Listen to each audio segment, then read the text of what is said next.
नमस्कार शिक्षक मित्र हो. आज आपण उपमेय आणि उपमान कसं ओळखायचं किंवा प्रत्येक वाक्यामध्ये उपमेय आणि उपमान कोणते आहे हे आज आपण सविस्तरपणे बघणार आहोत. चला सुरू करूया.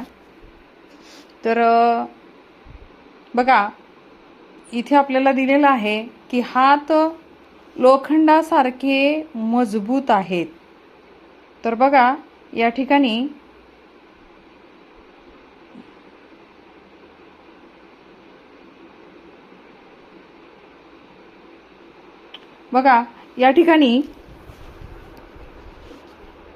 उपमेय काय आहे बरं? तर उपमेय हे हात आहे आणि उपमान काय आहे? उपमान आहे लोखंडासारखे. चला दुसऱ्या ह्याच्यामध्ये बघूया. दुसऱ्या वाक्यामध्ये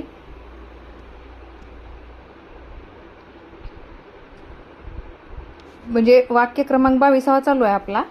याच्या अगोदर मी 20 घेतलेले आहेत.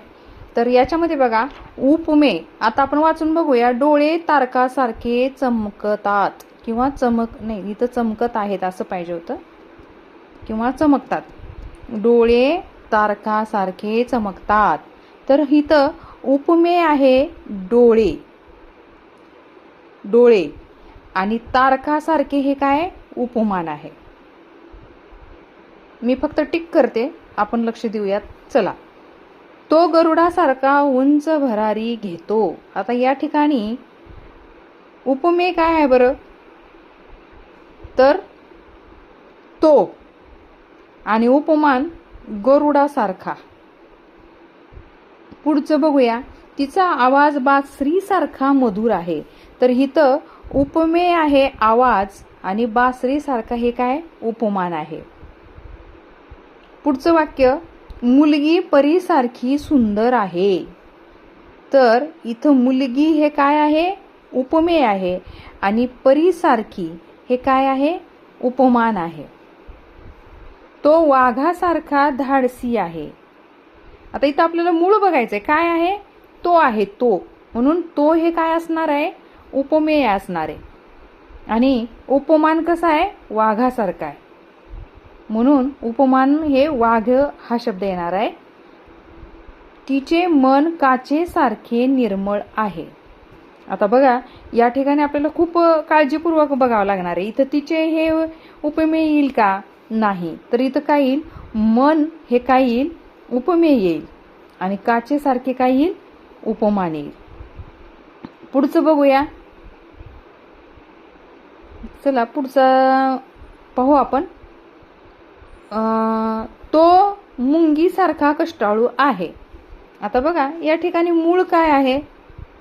तो आहे तो, आणि उपमान काय? मुंगीसारखा कष्टाळू. पुढचं बघूया. तिचे गाल सफरचंदासारखे लाल आहे. तिचे गाल सफरचंदासारखे लाल आहे. त पाहिजे होता इथं. तर याचं मूळ काय आहे? तर हे गाल आहे. तर गाल हे काय येईल? उपमेय येईल आणि सफरचंदासारखे हे उपमान येईल. पुढे बघा. तो घोड्यासारखा ताकदवान आहे. तो घोड्यासारखा ताकदवान आहे. याच्यातलं मूळ काय आहे? तर तो आहे तो. तर तो हे काय येईल? उपमेय येईल आणि घोड्यासारखा हे उपमान येईल. तिचे डोळे हरिणीसारखे आहे. आता या वाक्यामध्ये बघा, आपल्याला थोडंसं काळजीपूर्वक बघावं लागणार आहे. उपमेय काय आहे? आता इथं मूळ तिचे येईल का? नाही. तर इथं काय येईल? उपमेय काय येईल? डोळे येईल आणि उपमान काय येईल? हरिणासारखे. तो मधमाशीसारखा उद्योगी आहे. बघा, आता इथं काय आहे? मूळ काय आहे? तो मूळ तो, आणि उपमान काय येईल? मधमाशीसारखा. तिची त्वचा रेशमासारखी मऊ आहे. आता इथं काय येईल? तिची येणार नाही. तर इथं काय येईल? मूळ त्वचा हे काय? उपमेय आहे आणि रेशमासारखी हे उपमान आहे. तो समुद्रासारखा गंभीर आहे. आता बघा, इथं काय आहे? मूळ काय? तो आहे तो, तो हे काय उपमेय आहे आणि समुद्रासारखा हे उपमान आहे. तिचा राग आगीसारखा आहे.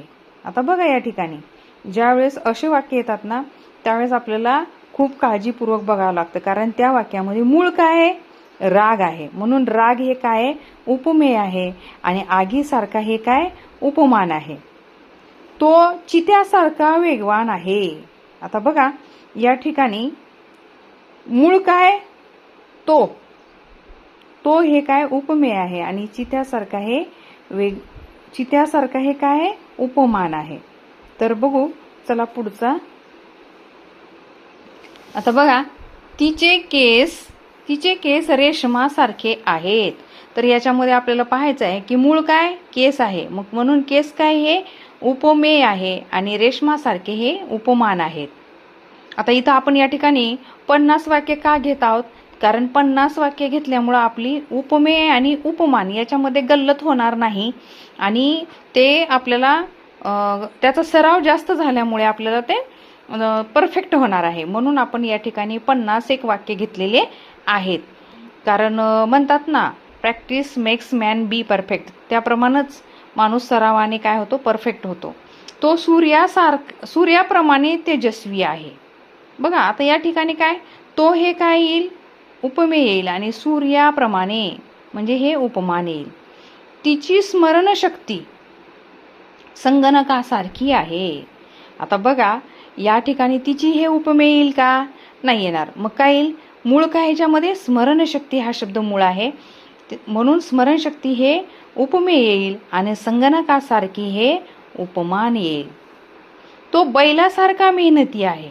आता नुसता मेहनती कळत तर मूळ येईल का, कोण मेहनती काय म्हणते नाही. म्हणून इथं काय होईल तो हा शब्द काय आहे उपमेय आहे आणि बैलासारखा हे काय उपमान आहे.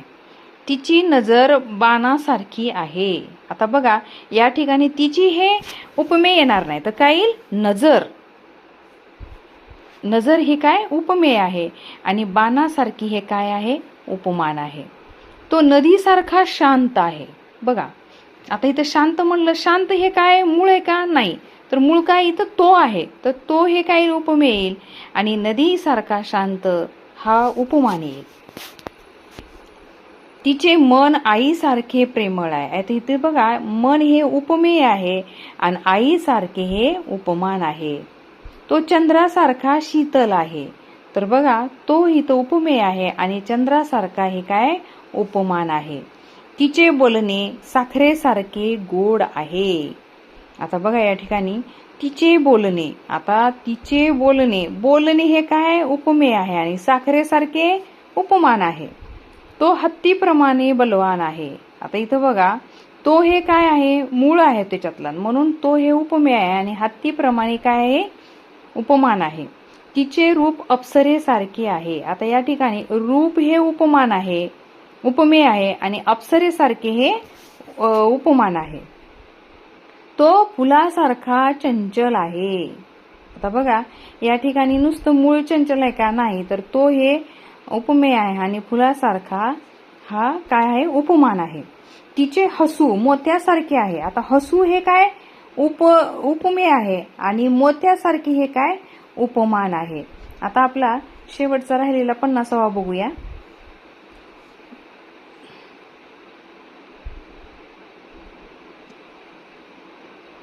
तो दीपकासारखा प्रकाश देतो. बघा या ठिकाणी तो हे उपमेय आहे आणि दीपकासारखा हे काय दीपकासारखा हे उपमान आहे. तर सर्वांना समजलंच असेल. तर अशा या उपमेय आणि उपमान ओळखा अशा वाक्यांची आपण आज तयारी करून घेतलेली आहे. भेटूया लवकरच पुढच्या पाठामध्ये. तोपर्यंत धन्यवाद.